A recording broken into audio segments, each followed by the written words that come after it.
السلام عليكم ورحمة الله تعالى وبركاته.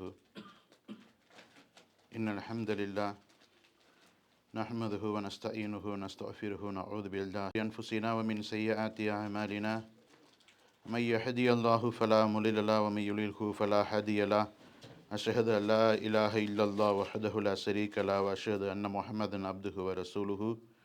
قال الله تعالى في القرآن العظيم இன்னல் இன்சான அலி ரப்பிஹி லக்கனூத் சதகல்லாஹுல் அலில் அலீம்.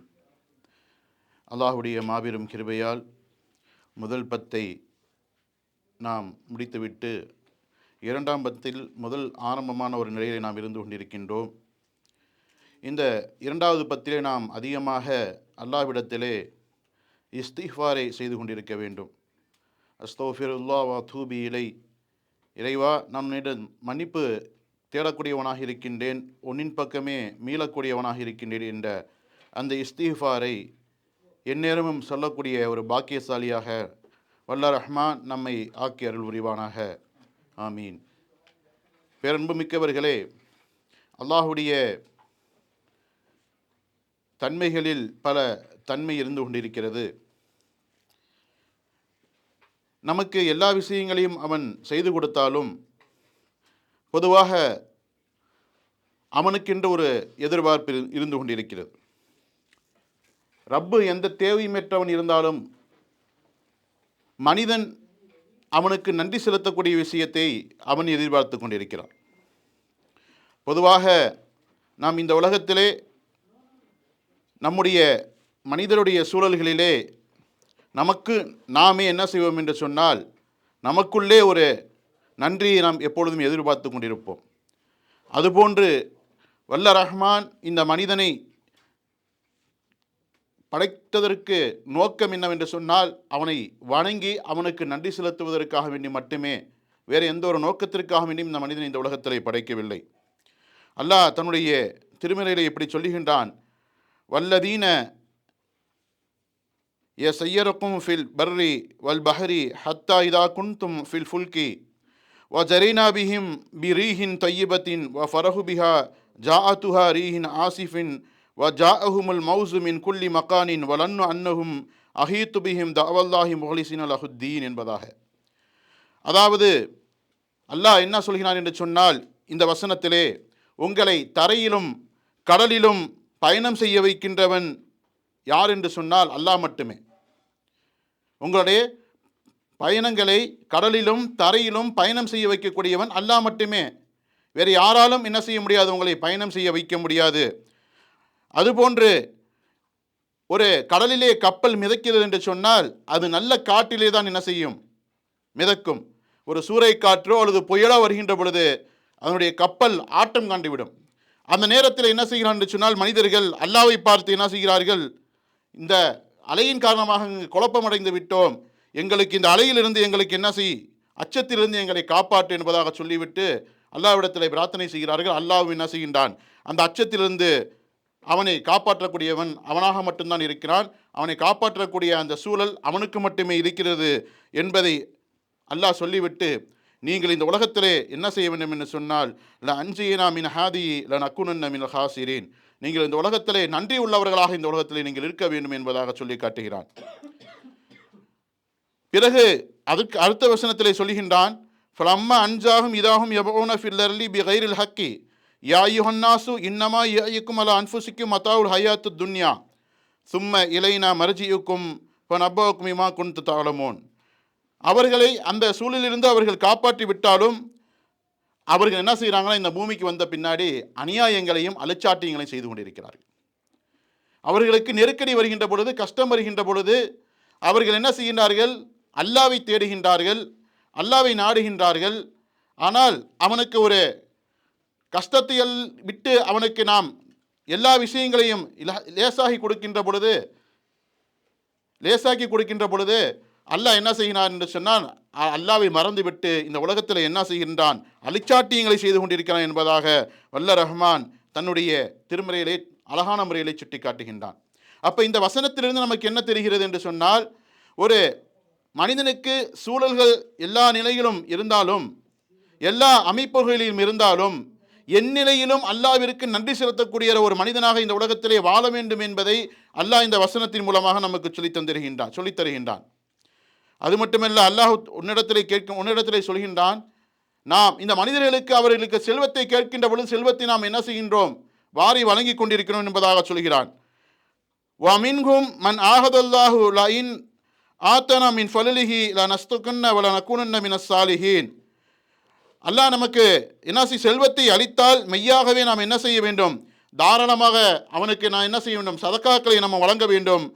அதேபோல நாம் அந்த செல்வங்களை குடிக்கின்ற பொழுது நாம் நல்லோர்களிலிருந்தும் என்ன செய்ய வேண்டும், ஆகிட வேண்டும் என்பதாக சொல்லிவிட்டு சொல்கின்றான். ஃபலம்மா ஆத்தாஹும் மின் ஃபலலிஹி, நம்முடைய சிறப்பிலிருந்து நம்முடைய மிக வெகுமதியிலிருந்து அவனுக்கு அதை கொடுத்து விட்டோம் என்று சொன்னால் பஹிலூபிஹி, அதை கொண்டு என்ன செய்கின்றான், கஞ்சத்தனை அடைந்து விடுகின்றான். வத்தவல்லு வஹும் முஹரிலூன், அது மட்டுமல்லாமல் அவர்கள் அந்த உலோபித்தனத்தால் அதை என்ன செய்கிறாங்க, செல்வம் வந்ததுக்கு பின்னாடி அல்லாஹ்வை புறக்கணிச்சிடுறாங்க அப்படின்னு சொல்லி காமிக்கிறான்.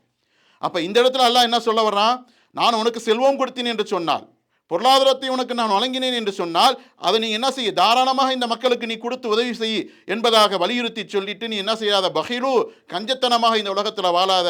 அப்போ செல்வத்தை கொடுப்பதிலும் என்ன செய்கின்றான், அந்த செல்வத்தின் மூலமாக நீ மக்களுக்கு கொடுப்பதிலிருந்து அந்த நன்றியை நான் எதிர்பார்க்கிறேன் என்பதாக வல்ல ரஹ்மான் இந்த திருமறையிலே அழகாக சொல்லி காட்டுகின்றான்.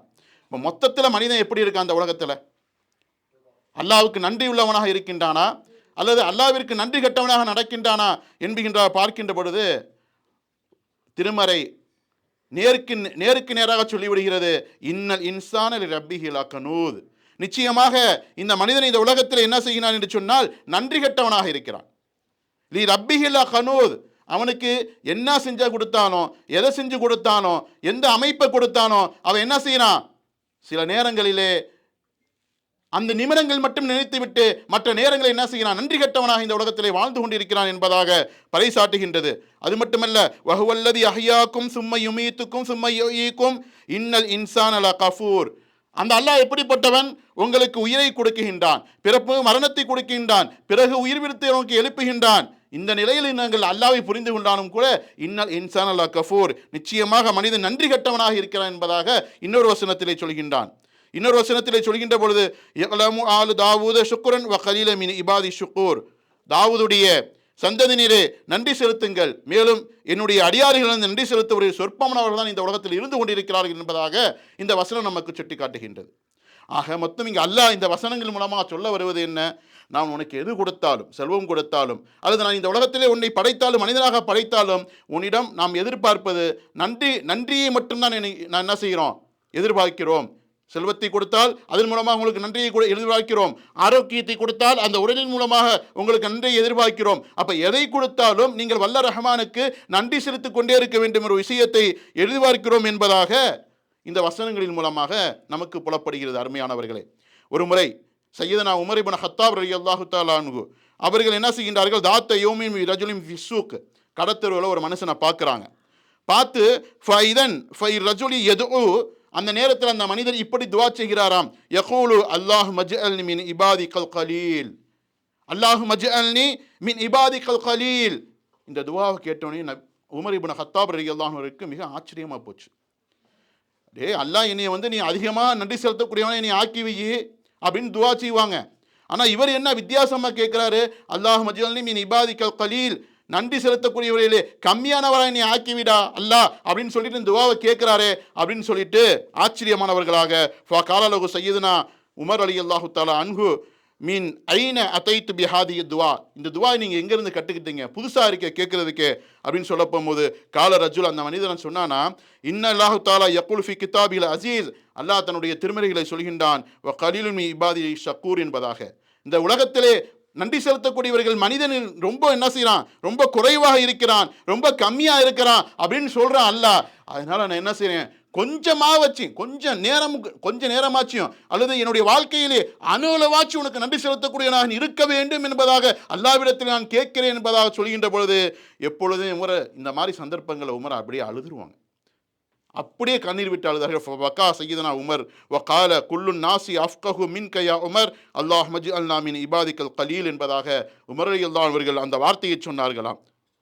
ஆக நாம் இங்கே என்ன செய்ய வேண்டும், சிறிது நன்றி செலுத்தினாலும் அல்லாஹ்விற்கு என்ன நன்றி செலுத்தக்கூடியவராக இந்த உலகத்தில் என்ன செய்ய வேண்டும், வாழ வேண்டும் என்பதை நாம் இந்த உமர் ரலியல்லாஹுடைய அந்த வரலாற்று நிகழ்வின் மூலமாக நாம் தெரிந்து கொள்ள முடிகிறது. அருமையானவர்களே, அது மட்டுமல்ல, மூசா அலைஹிஸ்ஸலாத்துடைய வரலாறை பற்றி நாம் படித்திருப்போம். மூசா அலைஹிஸ்ஸலாம் அவர்கள் ஃபிரௌனிடத்திலே எந்த அளவுக்கு போராடினார்கள், எந்த அளவுக்கு அவர்கள் இந்த ஃபிரௌனிடத்திலிருந்து இந்த மக்களை காப்பாற்ற வேண்டும், ஹிதாயத்திற்கு கொண்டு வர வேண்டும், இந்த அழிச்சாட்டியம் செய்யக்கூடிய அன ரப்புக்குமுல் அலா, நான் தான் இறைவன் என்று சொல்லக்கூடிய பறைசாட்டக்கூடிய அந்த மனிதனை இடத்திலிருந்து இந்த சமூகத்தை பார்க்க வேண்டும், இந்த ஊரை காப்பாற்ற வேண்டும், இந்த நாட்டை காப்பாற்ற வேண்டும் என்பதாக போராடி கொண்டிருந்தார்கள் பனு இஸ்ரவேலுக்காக வேண்டி.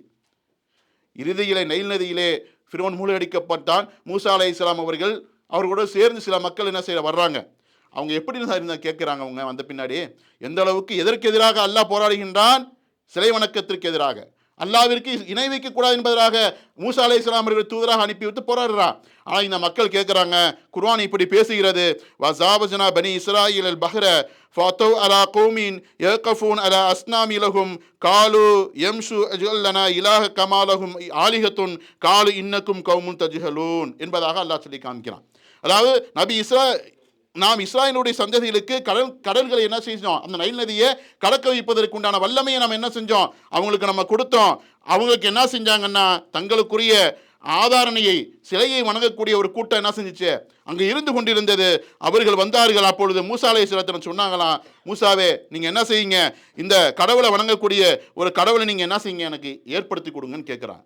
அப்போ எதற்கு எதிராக போராடி ஃபிரௌனை எதிர்த்து நின்று இந்த சமூகம், இந்த மூசா அலைஹிஸ்ஸலாம் அவர்கள் நின்றார்களோ, அதற்கு எதிராக நன்றி கட்டத்தனமாக என்ன செய்கிறாங்க, எங்களுக்கு சிலையை கொடுங்க, எங்களுக்கு சிலையை வணங்கக்கூடிய ஒரு சூழலை ஏற்படுத்தி கொடுங்க அப்படின்னு கேட்டால் எப்படிப்பட்ட ஒரு சூழல், நன்றி கட்டத்தனமாக அவங்க வந்து கேட்குறாங்க அப்படின்னு சொல்லிட்டு வல்ல ரஹ்மான் சொல்கின்றான்.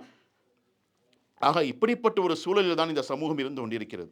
ஒரு முறை ஹாரூன், அதாவது ஹாரூன் ஜனாதிபதி ஹாரூனை பற்றி நாம் என்ன செஞ்சிருப்போம், ஹாரூன் ரஷீத் அவர்களை பற்றி நாம் அறிந்திருப்போம். அவர்களிடத்திலே ஒரு மனிதர் வருகிறார். யார் என்று சொன்னால் இப்னு சிமாக் ரஹிமல்லாஹு தஆலா. இப்னு சிமாக் ரலியல்லாஹு தஆலா ஹாரூன் ரஷீத் அவர்களை சந்திக்க வர்றாங்க. சந்திக்க வருகின்ற பொழுது அவங்க ஹாரூன் ரஷீத் என்ன செய்கிறாங்கன்னா, ஹலீஃபா தண்ணி எடுத்து மிடராக குடிச்சிக்கிட்டு இருக்காங்க. தண்ணியை குடிக்கின்ற பொழுது அதை பார்த்துட்டு இருக்காங்க. யார் பார்த்துக்கிட்டு இருக்கா, இப்னு சிமாக் பார்க்குறாங்க. பார்த்துட்டு தண்ணியை குடிச்ச முன்னது கேட்குறாங்க, அமீருல் முஃமினீனே ஹாரூன் ரஷீத் அவர்களே, தண்ணீர் பருகுவதற்கு உங்கள் வாயர்களை கொண்டு பாத்திரத்தை கொண்டு வச்சிங்க, அந்த தண்ணியை நீங்கள் என்ன செஞ்சீங்க, குடிச்சிங்க. குடிச்சு முடிக்க வரையும் நான் என்ன செஞ்சுக்கிட்டேன், வெயிட் பண்ணிக்கிட்டு இருந்தேன். உங்கள்கிட்ட என்ன செய்ய போறேன்னா, ஒரு கேள்வி கேட்க போகிறேன். என்ன கேள்வின்னா, அல்லாவை முன்னிறுத்தி இந்த கேள்வியை நான் கேட்குறேன். அல்லாவை முன்னிறுத்தி நான் இந்த கேள்வியை கேட்குறேன். எப்படிப்பட்ட கேள்வின்னா, நீங்கள் குடிக்கின்றீர்கள் இந்த மிடர் தண்ணி, ஃபுல் தண்ணியை வேணாம், ஒரு மிடர் தண்ணி நீங்கள் குடிக்கிறீங்களே, இது கிடைக்காம போனால் நீங்கள் என்ன பண்ணுவீங்க? என்ன செய்வான்? ஒன்றுமே செய்ய முடியாது. அவங்க ஹாரூன் சொல்கிறாங்க, ஹாரூன் ரஷீத் ஜனாப் ஹலீஃபா, நான் என்ன செய்வேன், என்னுடைய இந்த ஹசாயினா, எனக்கு இருக்கக்கூடிய இந்த சொத்துக்களை வைத்து அல்லது இந்த நாட்டை வைத்து எந்த அளவுக்கு தண்ணீரை எனக்கு கொண்டு வர முடியுமோ நான் கொண்டு வர முடியும் என்னால் அப்படின்னு சொல்கிறாங்க. சரி, அல்ஹம்துலில்லாஹ், அல்லாஹ் உங்களுக்கு தண்ணீர் புகட்டினானே, அப்படிப்பட்டவனுக்கே புகழ் அனைத்தும். சரி, தண்ணி குடிச்சிட்டிங்க. ஒரு அருமையான கேள்வி கேட்குறாங்க. இப்னு சிமாக் ஒரு அருமையான கேள்வி கேட்குறாங்க ஜனாதிபதி ஹாரூன் ரஷீதை பார்த்து. தண்ணி குடிச்சிட்டிங்க, ரைட்டு, தண்ணி உள்ளே போயிருச்சு, குடல் வழியே வாயில் உள்ளே போட்டு குடல் வழியே இறங்கிருச்சு. இப்போ தண்ணி உள்ளே இருந்துக்கிட்டே இருந்தால் என்ன ஆகும்? அதுவும் பிரச்சனை தான். அப்போ அந்த தண்ணீரை நீங்கள் குடித்ததற்கு பின்னால் அதை வெளியாக்குவதற்கு எந்த ஒரு அமைப்பும் உங்களுக்கு ஏற்படலை. என்ன செய்வீங்க? உங்களுக்கு சிறுநீர் வரவே இல்லை. அப்போ என்ன செய்வீங்க? அப்போ சொல்கிறாங்க, இல்லை, எனக்கு இந்த இன்னும் பாதி என்ன இருக்கோ அதெல்லாம் கொடுத்து என்னென்ன செலவு செய்ய முடியுமோ அதையெல்லாம் நான் என்ன செய்வேன், கொடுத்து நான் என்ன செய்வேன், இதை சரி செய்வேன் அப்படின்னு சொல்ல போகும்போது, அப்போ இதை கேட்ட இப்னு சிமாக் அவங்க சொன்னாங்க, அமீருல் முஃமினீன் அவர்களே, பார்த்தீங்களா, உங்கள் அரசாட்சிங்கிறது, ஹாரூன் ரஷீதை பற்றி நம்ம படிச்சிருப்போம், எவ்வளோ பெரிய ஒரு அரசாட்சி செஞ்சாங்க, எவ்வளோ பெரிய ஹஜாயின் பொருளாதாரம், எவ்வளோ பெரிய பணம், எவ்வளோ பெரிய வல்லமை, எவ்வளோ பெரிய படை, அதெல்லாம் எதுக்கு உங்களுக்கு ஒரு மடக்கு தண்ணி கூட உனக்கு உதவாது. ஒரு மடக்கு தண்ணி கூட உனக்கு அந்த அரசாட்சி உனக்கு உதவாது. நீங்கள் பீஸா போகலாட்டி, யூரின் போகலாட்டி அந்த அரசாட்சி உங்களுக்கு உதவாது. அப்போ இப்படிப்பட்ட அரசாட்சியை கொடுத்து ஒரு மிடருக்கு தண்ணி கொடுத்த அந்த அல்லாவை நீங்கள் இப்படி நன்றி கட்டவராக இருக்க முடியும்? ஆகவே நாம் என்ன செய்ய வேண்டும்? ஒரு மிடக்கு தண்ணீர் கொடுத்தானே அந்த ரப்பிற்கு நாம் என்ன செய்ய வேண்டும்? நன்றி உள்ளவனாக இருக்க வேண்டும். அந்த ரப்பிற்கு நாம் நன்றி உள்ளவனாக இருக்க வேண்டும். பொதுவாக சஹாபாக்களுக்கு மத்தியிலே எப்பொழுதுமே ஒரு சூழல் இருந்து கொண்டிருக்கும். நாம் இந்த உலகத்திலே பிறந்து விட்டோம், இந்த உலகத்திலே நாம் என்ன செய்து விட்டோம்? கட்டமைத்து விட்டோம், இஸ்லாத்தை ஏற்றுக்கொண்டோம், இஸ்லாத்தை எப்படியாவது இந்த உலகத்திற்கு கொண்டு சேர்க்க வேண்டும் என்ற ஒரு கொள்கை இருக்க வேண்டும், ஒரு கோட்பாடு இருந்து கொண்டிருக்கும். அப்படித்தான் ஒருமை இப்னு ரபா அவர்கள் இந்த ஹதீஸை சொல்லிவிட்டு என்னுடைய உரையை முடித்துக் கொள்கிறேன். இப்னு ரவாஹா அவர்கள் பெரிய ஒரு சஹாபி, அவங்க போர்க்களத்துக்கு போறாங்க. அவங்களும் அபூதர் ரலியல்லாஹு அன்ஹு அவர்களும் இதற்கு நெருங்கிய நண்பர்கள். இப்னு ரவாஹா இஸ்லாத்துக்கு வந்துட்டாங்க, அபூதர் இஸ்லாத்துக்கு வரல. அபூதர் எப்படிப்பட்டவங்கன்னா மதீனாவிலே பெரிய அத்தர் கடை வச்சிருக்காங்க, பெரிய வியாபாரி. எந்த அளவுக்குன்னா மிஸ்ரில் இருந்து எகிப்துல இருந்துலாம் அத்தரை கொண்டு வந்து இறக்குமதி பண்ணி வியாபாரம் பண்ணுவாங்க. அந்த அளவுக்கு பெரிய வசதி படைச்சவங்க அபூதர் ரலியல்லாஹு அன்ஹு அவர்கள். இப்னு ரவாஹா போருக்கு போயிட்டாங்க. அப்போ அவங்களுக்கு ஒரு கவலை, இப்னு ரவாஹாவுக்கு போருக்கு போனார், ஆனால் இவர் என்ன இஸ்லாத்தை ஏற்றுக்கல, இவர் இஸ்லாத்தை ஏற்றுக்கிட்டாங்க இப்னு ரவா. அப்போ அவங்களுக்குள்ள பெரிய ஒரு நட்பு. அப்போ என்ன செஞ்சாங்கன்னா இப்னு ரவாவை பற்றி கேட்குறாங்க. மதீனாவில் போருக்கு எல்லாம் போயிட்டு வந்துட்டாங்க. இந்த மாதிரி என்னுடைய நண்பர் இப்னு ரவா வந்தார், என்ன ஆச்சு அப்படின்னு கேட்க போகும்போது, அல்ஹம்துலில்லாஹ் நல்லபடியாக போர் பிடிச்சிட்டு வந்துட்டாங்க அப்படின்னு சொல்கிறாங்க. சொன்ன பிறகு இப்னு ரவாவுக்கு எப்போதுமே ஒரு கவலை இருந்துக்கிட்டே இருந்துச்சு. என் அருமை நண்பர் அபூதர், நான் லா இலாஹ இல்லல்லாஹ் முஹம்மது ரசூலுல்லாஹ் என்ற திருக்கலிமாவை நான் ஏற்றுக்கொண்டு இருந்து விட்டேன், நான் சொர்க்கத்துக்குரியவனாக மாறிவிட்டேன், என்னுடைய கரங்கள், என் அபூதரை கரங்களை பற்றி பிடிக்கும் போதெல்லாம் எனக்கு ஒரு கவலை இருந்து கொண்டிருக்கிறது. நான் அல்லாஹ்விற்கு நன்றிக்குரியவனாக நான் மாற வேண்டுமே, என்னுடைய அபூதரையும் நான் சொர்க்கத்திற்கு இழுத்துச் செல்ல வேண்டுமே, அவரையும் சொர்க்கத்திற்கு கூட்டிச் செல்ல வேண்டுமே, அந்த கண்ணுங்கள், அந்த கைகள், அந்த பாதங்கள் நரகத்தின் பக்கம் போய்விடக்கூடாது. நான் அப்படி போய்விட்டால் நான் இஸ்லாத்தை ஏற்றுக்கொண்டு நன்றி கட்டவனாக ஆகிவிடுவேனே என்பதாக எண்ணிக்கொண்டு இவர் எப்போ பார்த்தாலும் சிலையை வணங்கிக்கிட்டே இருக்காரு அப்படின்னு சொல்லிக்கிட்டு ரொம்ப மனசில் வேதனைப்பட்டாங்க. பொதுவாக அபூதர் என்ன செய்வாங்கன்னா, அவங்க வீடு இருக்குன்னா அவங்க வீட்டில் ஒரு ரூம் இருக்கும். அந்த ரூம் எப்படிப்பட்ட ரூம்னா, எகிப்திலிருந்து மிஸ்ரிலிருந்து வரக்கூடிய சிலைகளை வச்சு உயர்தரமான அத்தர் எவ்வளோ காஸ்ட்லியாக வாங்க முடியுமோ, அந்த நேரத்தில் என்ன காஸ்ட்லி இருக்கோ, என்ன பணத்தை கொடுத்து வாங்க முடியுமோ, மிஸ்ரிலிருந்து எகிப்திலிருந்து வர வச்சு அதுக்கு என்ன செய்வாங்கன்னா பெரிய பட்டிலான அந்த போர்வையை பொத்துவாங்க, அந்த அத்தரை பூசுவாங்களாம். அந்த அளவுக்கு அதன் மீது மதிப்பு வச்சு அபூதர்.